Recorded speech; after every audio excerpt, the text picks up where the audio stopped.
Hello, everyone. Good morning, good afternoon, or good evening, whatever time it is, wherever in this vast world you may or may not happen to be.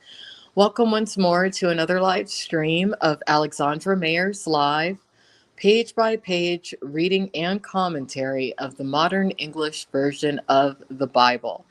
The last time that I did a live Bible reading and commentary, we were in Judges 21, and I didn't even realize that chapter 21 was the end of the book of Judges. Today we're in the book of Ruth, chapter 1. So that's exciting. It's always exciting to get into a new book of the Bible. I was thinking today, I am so glad I made the decision. And though I haven't been the most consistent with the decision, I'm glad I made the decision to do this page by page reading and commentary of the Bible because it's given me so much fresh insight into my personal life, society, um, interpersonal relationships, even business and political situations. And I hope I make it to the end. I don't see why I wouldn't, but it's been an interesting journey because I always really wanted to know what exactly is in the Bible. And at my own pace, I suppose, I'm learning.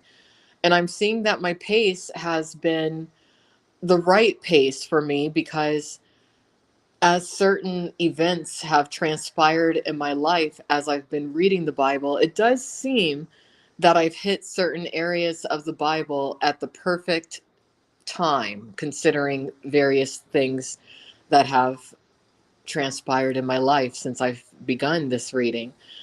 Um, so that feels good. I have an aunt who, when I told her initially that I was doing a page by page reading of the Bible, she said to me, and she's very, very religious, but she said, no one actually reads the entire Bible. And I looked her dead in the eye and I was like, I do.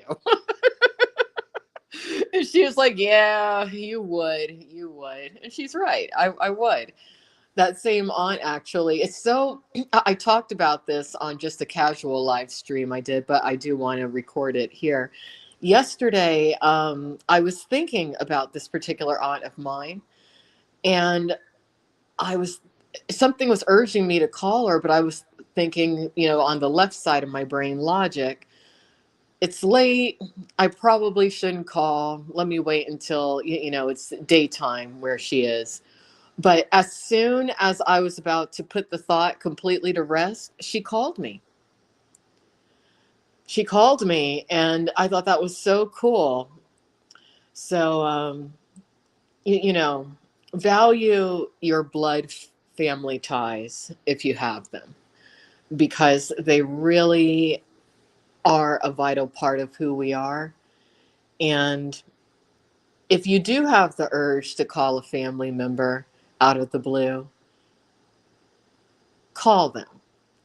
That's my advice for many of you today. If you have the urge, call them or text or DM, something like that, because usually there's a reason as to why you're thinking about that particular person. If you're related to them, even if you're not related to them, maybe it's somebody that you grew up with or who raised you. I shouldn't stick with it only having to do with blood ties, but I do think that the blood ties strengthen that family bond. I really do. So, anyway, let's get into the book of Ruth, chapter 1. Naomi loses. In the days when the judges ruled, there was a famine in the land, and a man from Bethlehem in Judah went to live in the land of Moab, he and his wife and his two sons. The name of the man was Elimelech. The name of his wife was Naomi, and the names of his two sons were Marlon and Kilian. I'm sorry, Mahlon, Mahlon, and Kilian. They were Ephrathites from Bethlehem in Judah, and they went to Moab and lived there. I know we're talking about um, Moab overseas here, but I have been thinking about going to Moab, Utah. I have heard that it's very pretty. I tend to like the desert. I have not been to that area yet, so I'm thinking about it. But let's continue. Now, Elimelech, the husband of Naomi, died. So she was left alone with her two sons. They took Moabite wives for themselves. The name of one was Orpah, and the name of the other Ruth. They lived there about 10 years. Then Mahlon and Kilian also died, and Naomi was left without her two sons and her husband. Oh, that's sad. So she got up with her daughters in law to return from the land of Moab, for in the land of Moab she had heard that the Lord had visited his people by giving them food. She set out from the place where she had been with her two daughters in law, and they went on their way to return to the land of Judah. Then Naomi said to her two daughters in law, Go return to her mother's house. Go return each to her mother's house. May the Lord deal kindly with you, as you have dealt with your deceased husbands and with me. May the Lord grant that you each find rest in the house of another husband. Okay, so Naomi, I wonder what her mindset truly was. Was she feeling as though she was taking up too much of her daughters in law's lives and time, and she felt they'd be better off without her? Or was she sick of them? It was probably the first option. She probably wasn't sick of them. Or maybe it was a little bit of both. Then she kissed them, and they raised their voices and wept aloud. They said to her, We will return with you to our people. But Naomi said, Turn back, my daughters. Why would you go with me? Are there sons in my womb who could become your husbands? Turn back, my daughters. Go, for I am too old to have a husband. Even if I thought that there was still hope for me, that I could have a husband tonight and give birth to sons, would you wait until they were grown? Would you refrain from getting married? No, my daughters. It is much more bitter for me than for you, for the hand of the Lord has turned against me. Oh, I feel bad for Naomi because Naomi so far seems like a really good woman.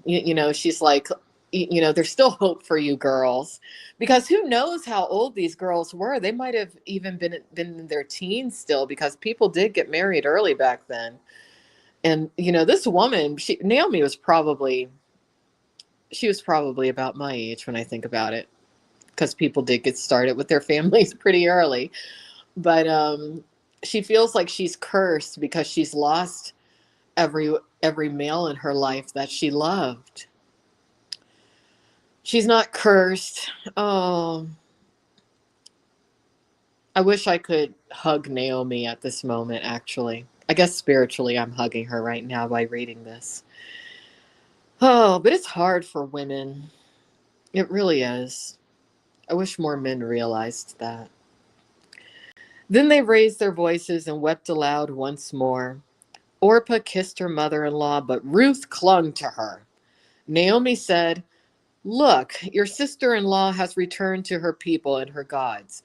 Return with her. But Ruth said, Do not urge me to leave you or to turn back from following you. For wherever you go, I will go, and wherever you stay, I will stay. Your people shall be my people, and your God my God.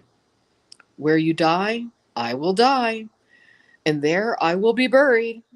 May the Lord do thus to me, and worse, if anything but death separates you and me. When Naomi saw that she was determined to go with her, she said no more to her. So Ruth, she wasn't having it. She just wasn't having it. She was not going to, go through another situation with a new man. That seems to be what Ruth's decision was. And it seems like she really gets along with Naomi. And maybe she kind of felt like, well, lost my husband, done with that phase. I'm just going to have a best friend now. So they both went on until they came to Bethlehem. When they came to Bethlehem, the whole town was stirred because of them. And the women asked, "Is this Naomi?" But she said to them, "Do not call me Naomi. Call me Mara, because the Almighty has brought great bitterness to me. I was full when I left, but the Lord has caused me to return empty. Why would you call me Naomi when the Lord has opposed me? The Almighty has brought misfortune upon me." Wow. You know, this book of the Bible is a lot more dramatic than the previous, and I'll tell you why I think it is. With the exception of Genesis and Leviticus, which also did center on women, but that's the reason. I feel like the stories of the Bible are a lot more intense, emotional, dramatic, and resonate with me more when the center point is a woman within the Bible.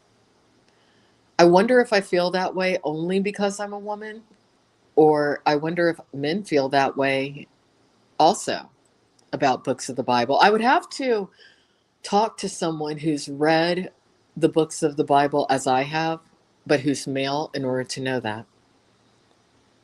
Probably multiple males who have read through the whole Bible. I wonder how I could find such people. So Naomi returned from the land of Moab with Ruth the Moabite, her daughter-in-law.